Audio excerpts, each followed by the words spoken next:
উদয়নারায়ণপুরে বন্যা পরিস্থিতির বেশ কিছুটা উন্নতি হলেও ডিভিসির ছাড়া জলে ফের জলস্তর বাড়তে শুরু করছে মুন্ডেশ্বরী নদীর। ফলে হাওড়ার দ্বীপাঞ্চল, ঘোড়াবেড়িয়া, চিতনান এবং ভাটুরা এই দুই গ্রাম পঞ্চায়েতে জল বাড়ছে বলে জানা গিয়েছে। উল্লেখ্য, ইতিমধ্যে প্লাবিত হয়েছে হাওড়া দ্বীপাঞ্চল এই দুই গ্রাম পঞ্চায়েত। ফের নতুন করে জল ছাড়ায় মুন্ডেশ্বরী নদীর জল হু করে ঢুকছে এই দুই গ্রাম পঞ্চায়েতে।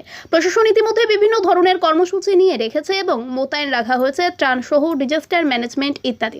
কয়েকশো মানুষকে ইতিমধ্যেই নিরাপদ আশ্রয় দিয়ে নিয়ে যাওয়া হয়েছে বলে জানিয়েছেন ভাটুরা গ্রাম পঞ্চায়েতের উপপ্রধান অশোক গায়েন। তবে এদিন দামোদরের জলস্তর কমে যাওয়ায় উদয়নারায়ণপুরের বন্যা পরিস্থিতি অনেকটা উন্নতি হয়েছে বলে জানিয়েছেন উদয়নারায়ণপুর পঞ্চায়েত সমিতির সহ সভাপতি লক্ষ্মীকান্ত দাস।